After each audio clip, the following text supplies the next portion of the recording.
Hello, twos, and welcome to your new moon in Pisces reveal. We are working with the Archangel Power Tarot cards. And as I have said in the previous video, I feel very inspired to work with the angels this time because we just finished up two back-to-back episodes about angels and heaven and the other side. If you have not checked out inspiredshiradio.com, check that out. We only have a couple more episodes left, and we do a giveaway every time. What I find really interesting about your reading, even before we begin, is with the Archangel Power Tarot cards, they have all of the same cards of the tarot. They're just represented differently. And in the last reading that I did for the ones, the Death card was there. So you also have that in a different type of way. But if you're kind of getting a little bit of a message here and not entirely, you might want to check that out. Again, I don't usually throw you to another video, but because that also had the repeating card in there and there is a theme, you may want to check that out if this message hasn't resonated with you completely. So the difference between your reading and theirs was extremely universal. There was a lot to do with environmental, where yours has a lot more to do with what you can control and what's kind of holding you back. And it seems like it's really just in your head. I don't mean that in a dismissive way. I mean that it's happening mentally. There's like a mental blocks, kind of like it can be a lot of anxiety, but it also has to do with really just feeling, getting like writer's block. I'm getting like apathy,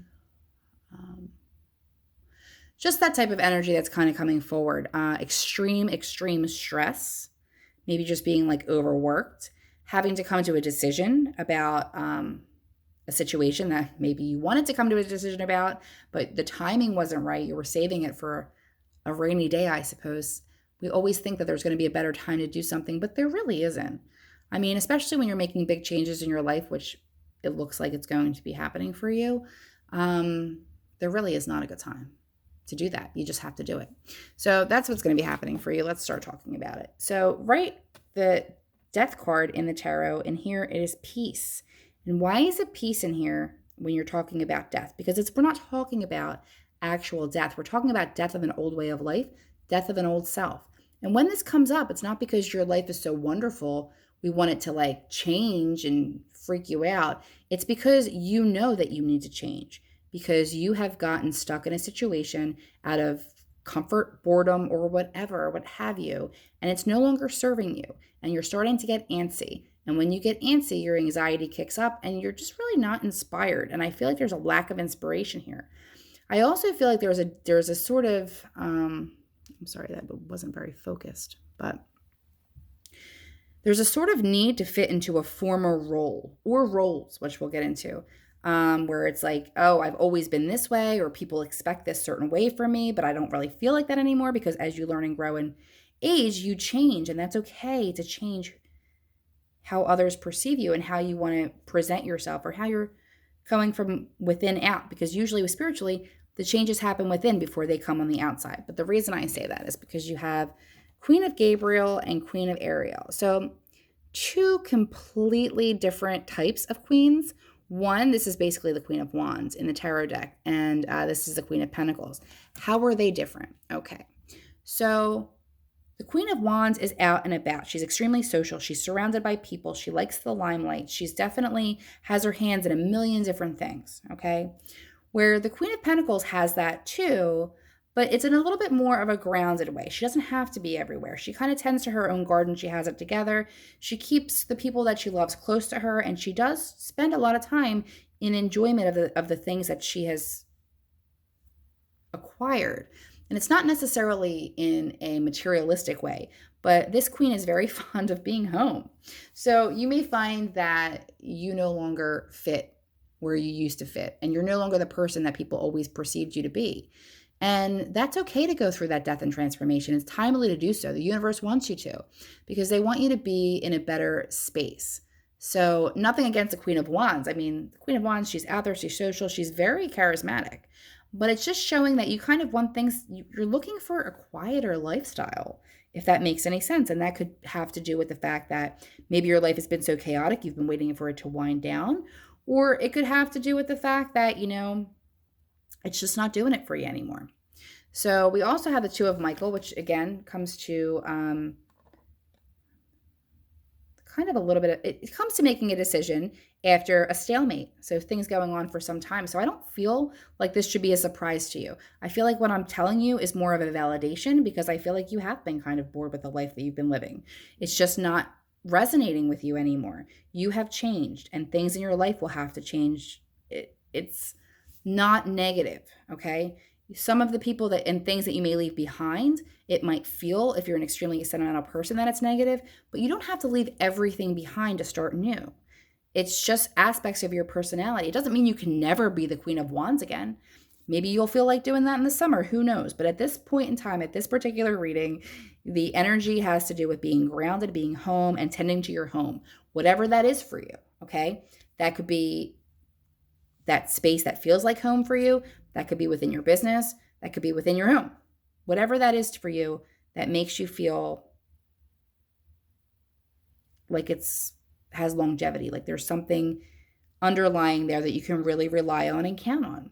You will find a lot of false friends falling away at this time. There's a lot of that energy coming in. So, speaking of false friends, I just have to say this. This won't resonate for all of you. I hope that it doesn't, but I do want to say this. So the Nine of Michael deals with a lot of unnecessary worry, but to the point of extremely being stressed. And what it's surrounded by, the Two of Michael and the Seven of Michael, for me, these cards represent something. The Two of Michael, yes, it does deal with a decision and a stalemate, but sometimes it could mean somebody in your circle that isn't being very truthful and honest and doesn't have your best interest at heart. And the Seven of Michael reminds me of like a thief in the night. They're walking away. They're just walking away from a situation. Now, you could be walking away from the situation, but I feel that this is somebody walking away from you after they've pretty much taken everything that they can from you. It just kind of feels like this is all below here. So I feel like this is kind of behind you. I feel like these are the hard lessons that you had to learn, which is causing this death within yourself and kind of making you be like, which queen do I want to be, or king if you're watching and you are male. All right, we're going to just pull a couple more cards, see if we can get a little bit clarification on here. I do feel like this is really something you're hanging on to mentally. So I do feel like this has to do with more of releasing the past. I don't feel like you're presently around that energy, or if you are, I feel like you already recognize it. So I wouldn't be too worried about it. It's just that we're kind of still in Mercury retrograde. So just really be careful because exes like to come back. It's okay if they were great people and you parted ways amicably and you can be friends, but otherwise, I would steer clear of that. Okay, what do we got? Oh, yeah, okay, all right. Okay, so this is dealing with heartbreak. This is just dealing with feeling very brokenhearted. So I do feel like for some of you, there is going to be some energies coming back into your life that could be better served if they didn't come back into your life. So sometimes they show up so you can bless and release it and figure out what the lesson is, not to be let back in. So I feel like you've been really stressed out because of a recent heartbreak or from a heartbreak in the past. I really feel like it's more in the past, but it may be happening right now for some of you, and I'm sorry if that's occurring. The heartbreak and the Nine of Michael, which is also the Nine of Swords, is just being extremely, extremely stressed out and worried and upset and just being completely brokenhearted. And the Four of Pentacles is just like holding on and not wanting to open up. So I do feel, like I said, I feel like this is more in the past. And I feel like this is things that had gone on in your past that are now kind of causing you to question what actually makes you happy. And it's making you really hold on to all of your pentacles for dear life because you're afraid somebody's going to come along and take them. And for good reason, because this has happened in the past. But there is going to be a change. So there is going to be you taking the reins and moving forward and moving ahead. And I feel like this is going to have a lot to do with the death of the old self and moving into a transformation. Only take with you what serves you and the people that fit where you are today. And I don't mean that because if you're on a spiritual path and not everybody's on that path, that you can't still be friends with the people in your life. I'm saying the people that I'm talking about that are not kind to you, that have taken advantage of you, have taken things from you and expected to pretty much drain you. And I think that you know what I'm talking about because all of these cards are here. So they're not here for no reason. Make that be in the past. Leave that behind you. If they come looking for you during this Mercury retrograde, look at whatever needs healing in your life, but don't expect to get that from the interaction with them, if that makes sense. So there's your messages. And because you're setting a new intention, I would just say to set the intention to transform into the queen you're meant to be and or king, and to leave behind that which no longer serves you and the energies that no longer serves you so that you can vibrate higher. So have a happy moon cycle. If you wanted to book a private reading, you can go over and message me at www.inspiredchiradio.com.